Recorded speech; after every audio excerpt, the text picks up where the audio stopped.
Hey guys, hope you're doing well. Today is February 21st. It's Friday morning, or not Friday morning, it's about 1 o'clock in the afternoon now.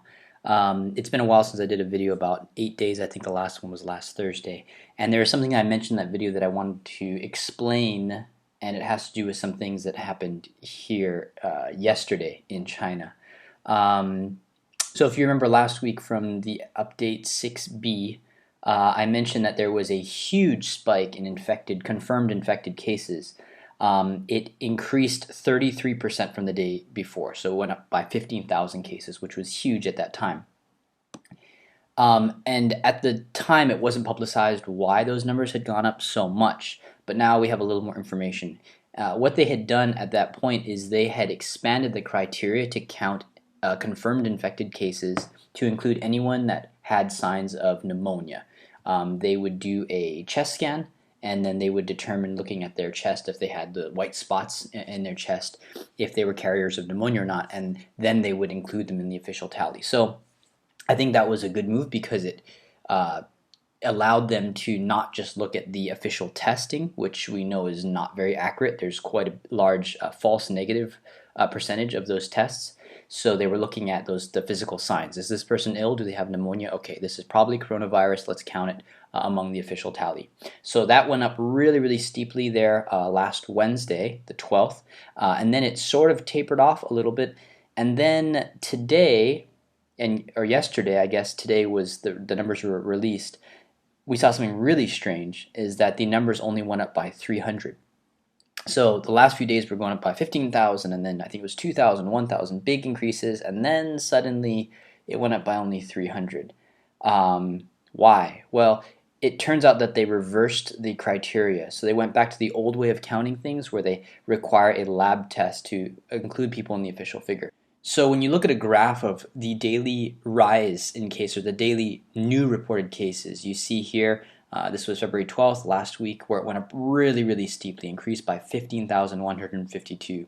The next day was 5,000, then 2,000, and then here we have yesterday it went up by 300. So this is a really, really strange graph, and in fact a lot of experts and epidemiologists looking at this are saying this really casts doubt on whether or not the statistics coming out of China can really be used for official research, because they're just so all over the place. I mean, if you look at any spread of disease, you always see these curves. They might increase sharply, but they'll maintain that curve for a while until eventually they'll plateau, and then people start getting better, and then the cases start going down, and eventually you hopefully get back down to zero. But this is not doing that. It's having these weird spikes and falls, which is just not, it's not a reflection of what's really happening. And people, I think, know that, and so they're taking all these numbers with a grain of salt. Now, how is life here? Well, really it's pretty much the same as it was last week. We can go outside, but we can only use one gate in our neighborhood, and that is nationwide. I haven't heard of any places in China where they've opened all the gates in the neighborhoods. And in fact, some neighborhoods, even in our city here, just a couple of blocks away from us, are not allowing anyone out, which is obviously causing problems, so they have to have food delivered in. And in many other areas, including our city and in other cities, they will only let people outside of their neighborhood once or twice a week, and only to buy groceries, or if they have necessary paperwork to prove that they need to go to work, or they have some sort of medical emergency. So it's very, very strict. And again, this is nationwide. This isn't just happening there in Hubei province. It isn't just affecting 50 million, 60 million people. It's still affecting over 1 billion people. So this is huge. Now, what about people going to work? Well, in many cities, they're trying to push people to get back out to work, to resume normal activities, resume life as much as normal. But it's sort of confusing, because even though there is this push and these things that are being done to kind of lure people back to work, at the same time we're getting messages on our phone from various numbers every day telling us, don't go outside, stay inside, avoid large crowds. So if I was an office worker, I would be very conflicted because on the one hand, you're being told to go to work, on the other hand, you're being told not to go to work. So what do you do? So a lot of companies have again opened online platforms for their workers to communicate and to voice chat and video chat, and that way they can get some work done But talking to our local friends here and in other cities, the pay, it seems for most people, has been docked quite a bit because they're working less and because the company feels, well, you're not coming to work, you're working at home, so they're giving them less pay.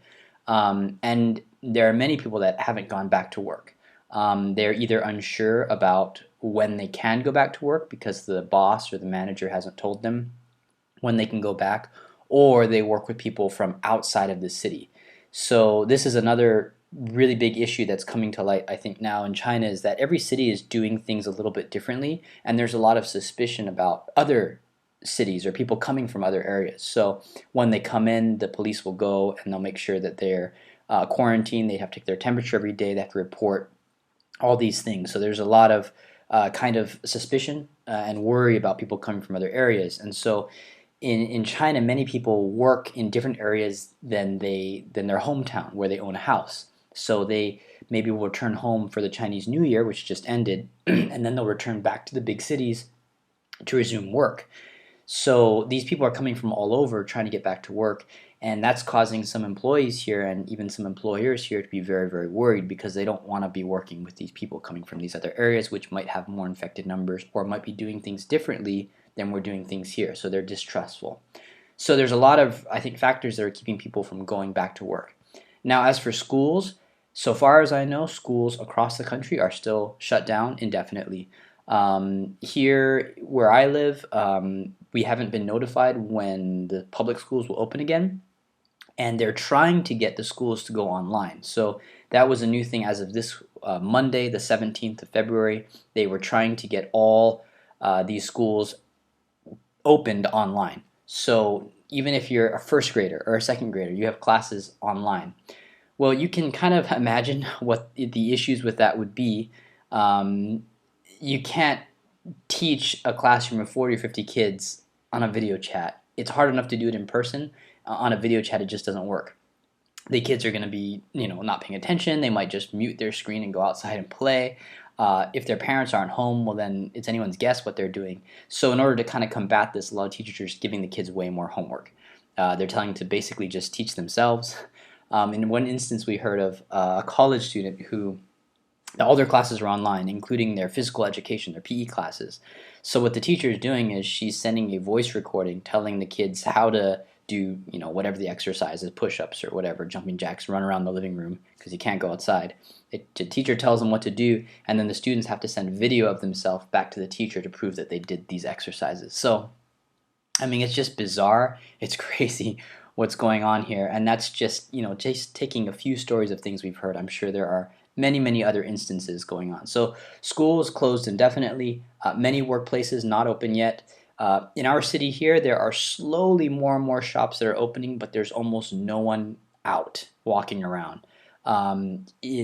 Outside our neighborhood, we have a row of shops. I showed a picture, I think it was a little video clip in my first update. We were walking there, and there's one shop that's opened of that whole strip of maybe 30, 35 shops, as well as the grocery store. But people are just not coming back to work.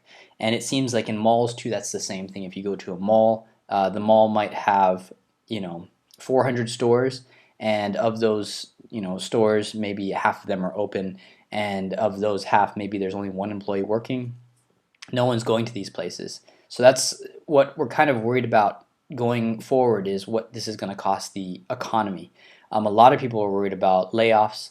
A lot of companies have said that they can only stay afloat for a month or two without, completely having to either go under or lay off a lot of employees or try to sell properties or assets or whatever.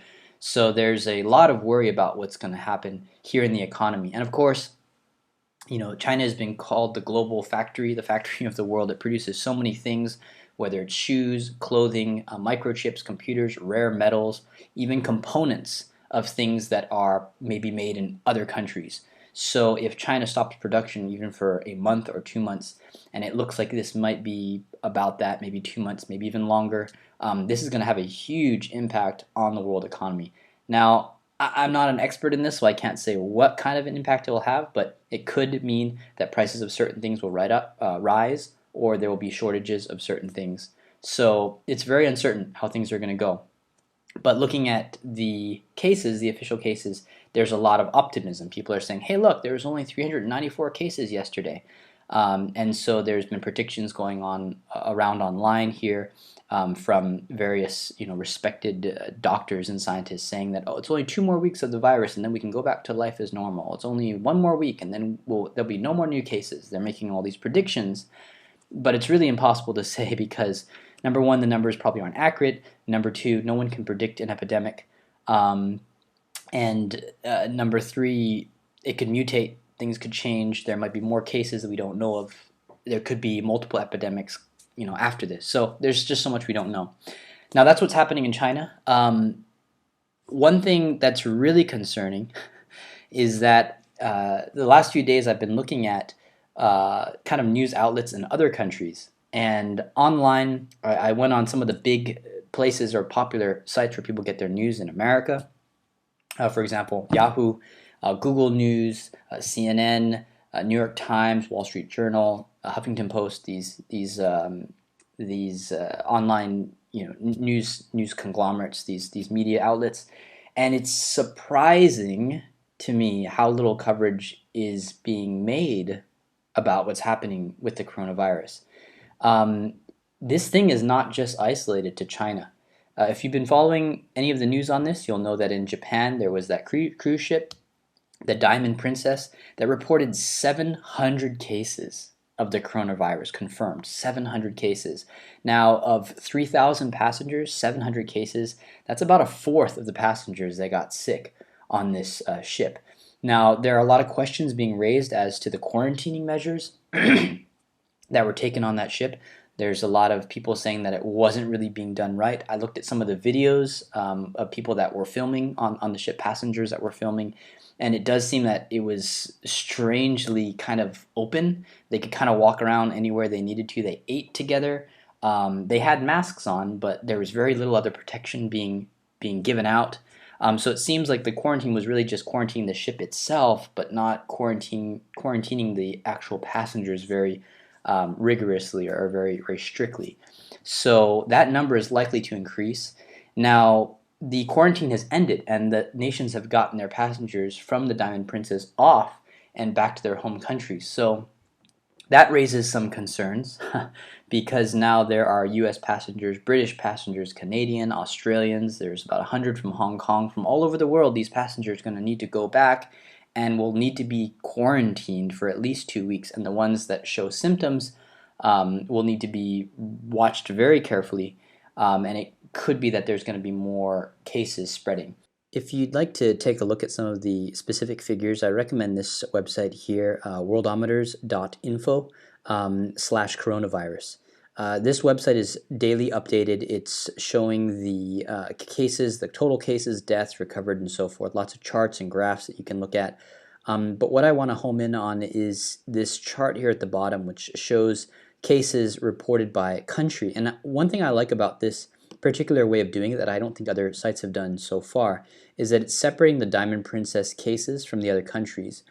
Because even though the Diamond Princess was located there in Japan when all the passengers were getting sick and being quarantined, those are not cases that are really limited to Japan. They're not Japanese citizens, and those citizens are then going to return to their home countries. So what will be interesting to see is if this number stays here or if it then is spread out into the different countries, because this is going to be a very hard number to maintain as people leave the ship.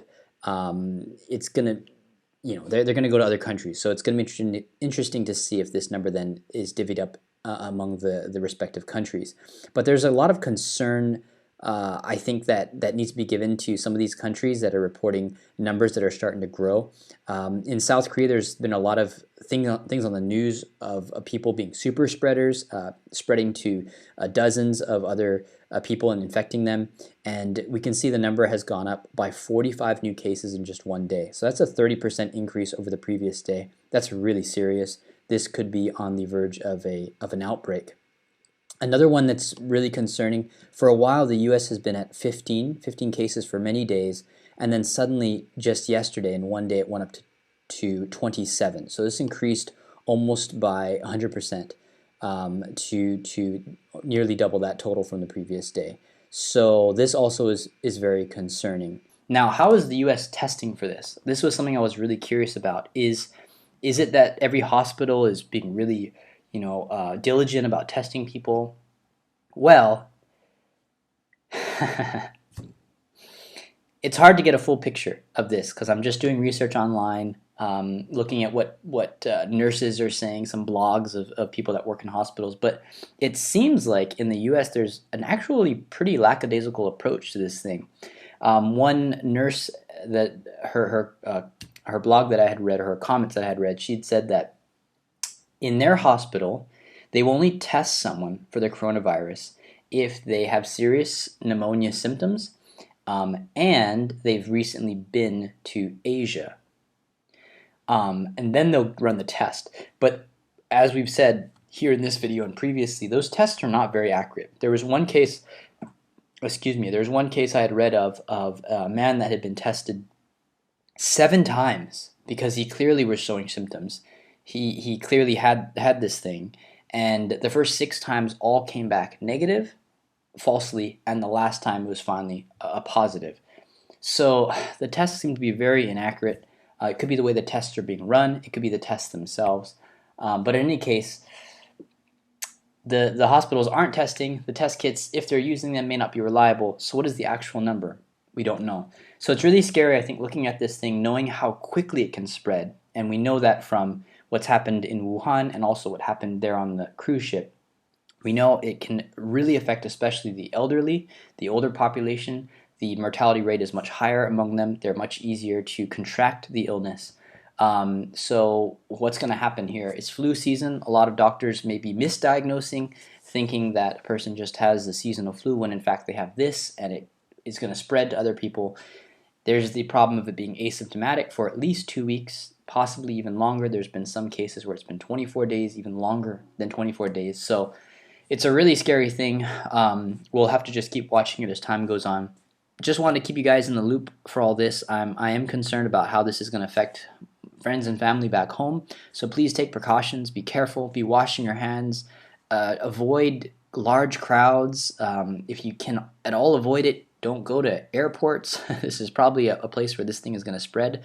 And just be really diligent about personal hygiene. And hopefully you'll be able to stay safe through this coronavirus. That's it for today. Thanks for watching. We'll see you guys next time.